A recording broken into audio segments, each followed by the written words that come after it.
Is there a political message in all these events that are taking place by the Prime Minister? Is this a message to the religious minorities of India that they are part of the India growth story and their contributions in various fields is acknowledged and lauded? On the occasion of Christmas, that was yesterday, Prime Minister Narendra Modi had members of the Christian community at his official residence, that is 7 LKM. From businessmen to bishops to sportspersons and school children, all were present. The Prime Minister also in fact commended the invaluable contributions made by the Indian Christians to India's social fabric, particularly in education, healthcare and social upliftment. Today, several union ministers were at various gurudwaras across the country on the occasion of Veer Bal Divas. Speaking at an event to commemorate the martyrdom of two sons of Guru Gobind Singh, Prime Minister Modi also said that sacrifices are not only being remembered in India but also globally through programs in countries like the United States, Australia and New Zealand. Besides visiting mosques of Bora community in India, he has further sent a message to the international community as well.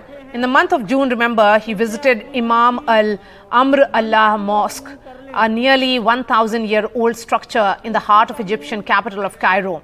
So as the BJP sets its eyes on the big Ram temple celebrations on 22nd of January, how should these be seen? Joining me first on the show is someone who was present at 7 LKM, Vice President of Athletics Federation of India, Anju Bobby George is joining us live. Anju, appreciate your time. Thank you so much. You met the Prime Minister yesterday and now your speech has gone viral. This was certainly being seen as a reach out to the Christian community and the occasion chosen was Christmas. How do you view it? Well, Merry Christmas to everybody.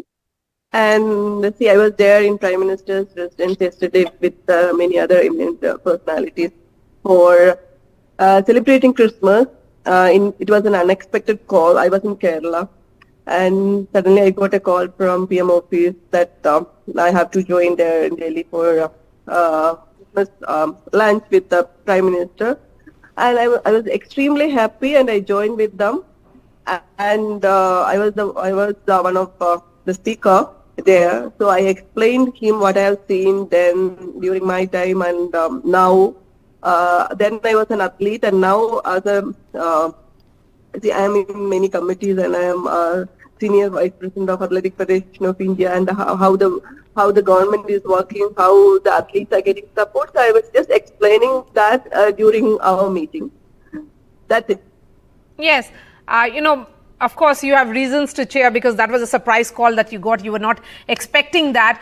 You celebrated Christmas away from the family. What was the experience like? See, when Prime Minister of our country call you for a celebration, how do you feel? So I was also extremely happy, and I joined with them, and the celebration went well. And sir also gave Christmas message to everybody, every Indian, and everybody was really happy. Extremely proud moment for us. And Anju, religious fault lines are often spoken about in the context of India. What will you tell those who speak about religious minorities in India not being treated fairly? See, I am a sports person and I have no other intention. I have no other this thing. I went there as invitee and so I was representing sports. So other than that, no comment. All right. Let me ask you my last and final question. We believe Prime Minister gave time to each and every person who was present in that gathering. Would you share more details, please? Yeah, he was meeting each and everyone before the meeting and after before the program and after the program. And he was also very happy and he was explained how his interaction with the Pope and what was the content and how happy he was. And again, during his speech, he was actually talking to the public about the importance of, and I was really happy that the Christian community is supporting education and the health sector very well. So everything was there in his speech. All right, Anju. Appreciate your time. Thank you so much for joining us on Speaking to NDTV. Let me bring in my guests. Rashid Kidwai, senior journalist. Manisha Priyam, political analyst. And Nirja Chaudhary, senior journalist again. Nirja, how do you view it? Because do you think it's all timed to the big reach out that's happening to the majority of the community in the country through that Ram temple Pran Pratishtha, which is going to take place on 22nd? Somebody told me not long ago, somebody who'd heard it from the Prime Minister's office, the person said, will Narendra Modi, if he wins this third term, be more inclusive and reach out to the minorities? And now we wait to see that, but certainly what has happened is outreach to the Christians over Christmas, outreach to the Sikhs, is a very welcome development. And any Prime Minister would do that, should do that. But because there have been, the fault lines between communities have deepened in recent times in India, and Muslims have felt beleaguered, the Christians have felt unhappy, the Sikhs have also felt unhappy over a host of issues. For the Prime Minister to reach out to them at a time like this, it has to be looked at politically. Of course, 24 election is around the corner, high-stake election, but there may also be a calculation that now that we have consolidated a large chunk of the Hindus behind us, that we can afford to reach out to other communities with generosity. I hope that is the case. Yes, and it's not just the Prime Minister. I think the messaging is going through to the entire party, and what we saw play out was rather interesting today. All union ministers at one Gurudwara or the other in the country today, serving the people, being present, being seen with the Sikh community. Rashid, it's going more beyond the optics, I would say. Yes, Maria, it's a very welcoming, very soothing gesture, and this should happen. As Nirja ji was saying, this is a kind of our civilizational ethos, as well as politically, all the former prime ministers have been doing it, and Prime Minister Modi is doing it consistently. So it is to be complimented. But then, Maria, there comes the question you were asking: is it political in nature? Yes. If the elections are around the corner, yes. Ram temple issues there, and that's where I find this step as inadequate. It is just optics, because you need to rein in those people who belong to BJP or BJP sympathizer or those allied organizations, and make very inflammatory statements, sometimes absolutely provocative statements. The rule of law should apply to everyone, and then I find it disturbing if I see such elements are being followed by Prime Minister on his Twitter handle, etc. So there needs to, be consistency, and there should be a demonstration of what Prime Minister is doing. What there is a constitutional democracy. He's going by the book. If he's doing all this, then it should be there from top to bottom and bottom to top. Okay, so it should not be just about these optics, is what Rashid feels, Nirja. But would you say that I remember very clearly when Prime Minister Modi won his second term, the big messaging that came from the Central Hall when he addressed his MPs was Sabka Vishwas. That was an addition to Sabka Saath, Sabka Vikas, and then it became Sabka Vishwas. What do you think will be added now? Of course, there's another Sabka Prayas had been added. Yeah. But, I was wondering whether, when the temple is inaugurated on 22nd January, whether he will make a gesture to somehow help build the mosque in a more proactive way, which is supposed to be, the land has been given in Ayodhya. We don't know what the progress is and what the community thinks. But, this one goes through one's mind. But certainly, after all, when he took over in 2014, his swearing in had SARC leaders invited to it, which was an out-of-the-box thinking, an innovative gesture. So with Narendra Modi now facing a third term, the possibility and the likelihood of a third term in power, what is the new thing he will do? As you say, the program, the core agenda of the party is almost over. There's going to be 100 years of celebration of the RSS in 2025. So third term will have to have something new.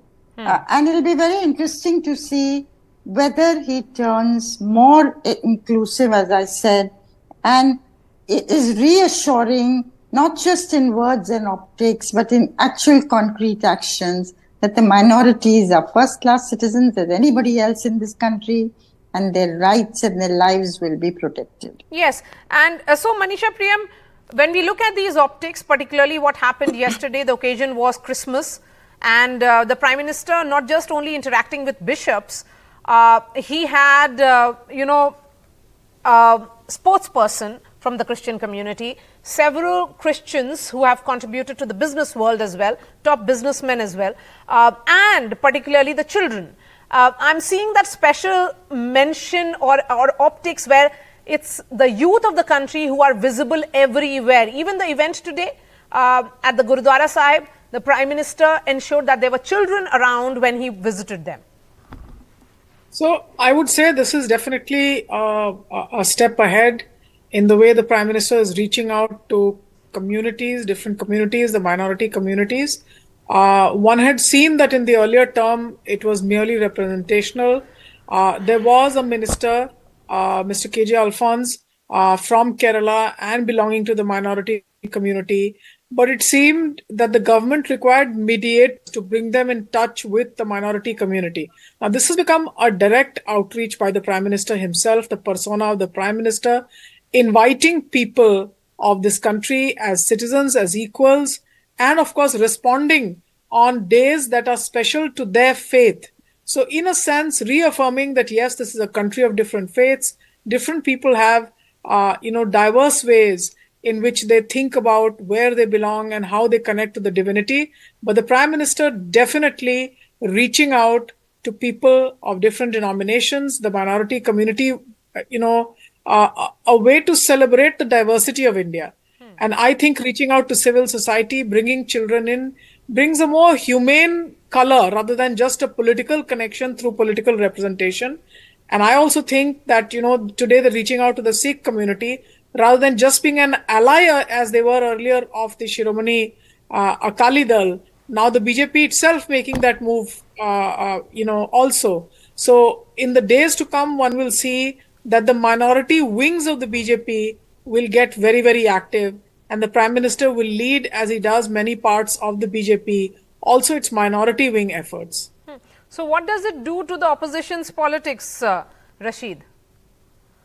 I think opposition has its own policy, but you see, when we talk about politics, this is symbolism is absolutely, fine. But Maria, if we go deep into the intersection of, faith and politics, etc., then we find it, a lot of things are there which are, rather disturbing. In a parliamentary democracy, it's all about participation, getting elected, having fair amount of representation, and then that's where we come in with the, with the number of minorities. The BJP's ties are slightly more complex. It takes two to tango. So in terms of, empowerment, as Manisha ji was saying, our Christian representative, the Muslim representative in Council of Ministers of Mr. Narendra Modi, in states where BJP is in power, the number of people who are given tickets, etc. It requires a lot. I'm not saying it's a one street, one way, traffic. So there are a lot of things needs to be done. I think it has to go beyond this morcha and this whole thing about, hatred and intolerance. That kind of that climate has to, eradicate, and there should be a greater enforcement of rule of law, whether it's on social media or in any state that such incidents take place. The government of the day should be seen very business-like and zero tolerance. I think that would be a good start point. Yes, and would you say, Neerja, that we have always been discussing what next in terms of the total dominance or the pole position that BJP visibly is in the run-up to 2024. If the minorities are being reached out the manner in which they are being, do you think that there is a message that is coming from the top? But what about the leaders who are present within the party, many of them who are not fringe, but their statements certainly cause embarrassment? Yes, absolutely. And I think they can be reined in very quickly. If there is determination and will at the top and a decision to go this way, then they will be reined in very quickly. But there is a ground level shift taking place. While the Hindus have got very Hinduized, increasingly so, now you hear people in the heartland say कि भाई पड़ोस में रहते हैं, पड़ोस में ही तो रहना है एक साथ. तो कहीं ना कहीं ये ज्यादा ही हो रहा है, this Hindu Muslim, and that has been very surprising to me. So, and Mr. Narendra Modi has his pulse, has his finger on the pulse more than most politicians. So he would get this feedback also without antagonizing the Hindus, keeping the Hindus with them to reach out to newer communities who've not looked at them favorably in the past. It will not happen easily. It will not happen overnight, but certainly the minorities will watch it very carefully. Yes, and the message also is, Manisha, that the Muslims in particular are not really a monolith. That there are these, groups within the Muslims, be it the Pasmandas, a phrase that we heard first time by Nitish Kumar and then the reach out that happened by him, and the Bohras with whom Prime Minister Modi has had an old connect, going back to his days as the Chief Minister. So the messaging is that don't look at Muslims as a bloc per se. There are many within them who may look at the work that has been done by the BJP a little differently from the way it has been pitched earlier. So I think, the Prime Minister is reaching out as a person.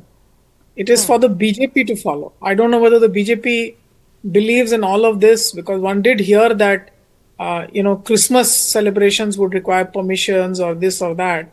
So those kind of things are still happening all over there. But the Prime Minister is forging ahead, and he is certainly putting things behind. Remember, he is now a global leader.